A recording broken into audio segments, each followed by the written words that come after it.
Hello അസ്സലാമു അലൈക്കും, welcome to my channel.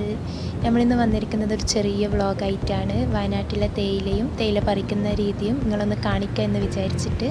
അപ്പോൾ നമുക്ക് വീഡിയോയിലേക്ക് പോയാലോ. മേപ്പാടിയിൽ നിന്നൊരു 12 കിലോമീറ്റർ ആണ് നമ്മൾ പുതിയ പാടിയിലേക്ക് പോവുകയാണ്. അവിടെയാണെങ്കിൽ സ്ഥിരം ഈ ചപ്പ് വെട്ടുന്ന ആൾക്കാരുണ്ടാവും. ഇപ്പോൾ കൊറോണയും ഇതൊക്കെ ആയതുകൊണ്ട് സമ്മതിക്കും അറിയില്ല. അപ്പോൾ നമ്മൾ സമ്മതിച്ചിട്ടുണ്ടെങ്കിൽ നമ്മൾ വീഡിയോ എടുത്തിട്ട് ഇടുന്നുണ്ട്.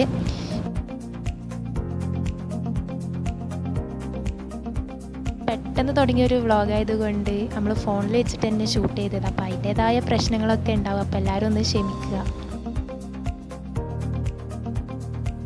കുറേ ആൾക്കാരുണ്ട് ചപ്പൊക്കെ വെട്ടുന്നത്. അപ്പോൾ നമ്മൾ അവരോട് ചോദിക്കാൻ വേണ്ടിയിട്ട് തയ്യാറെടുക്കുകയാണ്. അവർ സമ്മതിക്കും അറിയില്ല, നോക്കാം നമുക്ക്.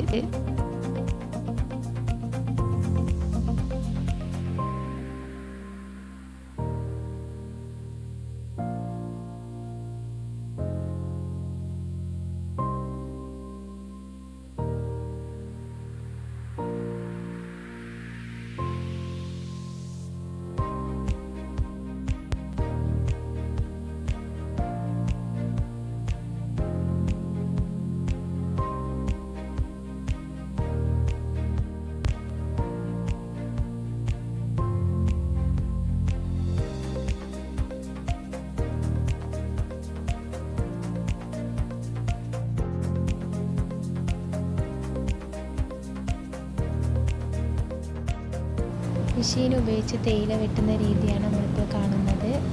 ഒരു ഭാഗം കത്രികയും ഒരു ഭാഗം നെറ്റുമാണ് ആ മെഷീനിലുള്ളത്. തേയില വെട്ടി ആ നെറ്റ് നിറഞ്ഞതിന് ശേഷം അവരെ പുറകിലുള്ള ചാക്കിലേക്ക് ഇടുന്നു.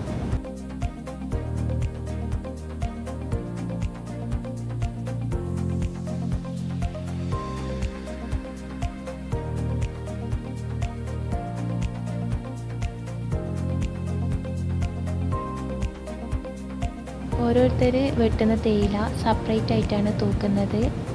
വൈകുന്നേരം എല്ലാ തേയിലയും ഫാക്ടറിയിലേക്ക് കൊണ്ടുപോകുന്നു.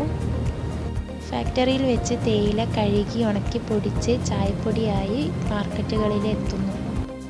ഫാക്ടറിയിൽ വെച്ച് തന്നെ ചായപ്പൊടി ക്വാളിറ്റി അനുസരിച്ച് തരംതിരിക്കുന്നു.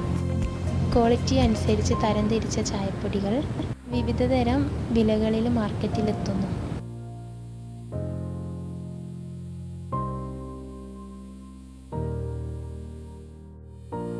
തേയില വെട്ടുന്ന കണ്ടപ്പോൾ എനിക്കൊരു പൂതി, വെട്ടണോ എന്ന്. അങ്ങനെ വെട്ടാൻ ഇറങ്ങിയതാണ്. പക്ഷേ എനിക്ക് നെറ്റിലേക്ക് തേയില ഒന്നും വന്നില്ല. ഫുള്ള് നിലത്താണ് വീണത്. പണി പാളിപ്പോയി. നമ്മളെ വീഡിയോ ഇഷ്ടപ്പെട്ടിട്ടുണ്ടെങ്കിൽ ഷെയർ ചെയ്യാനും ലൈക്ക് ചെയ്യാനും മറക്കല്ലേ. ചാനൽ സബ്സ്ക്രൈബ് ചെയ്യാത്തവരുണ്ടെങ്കിൽ സബ്സ്ക്രൈബും കൂടി ചെയ്യുക.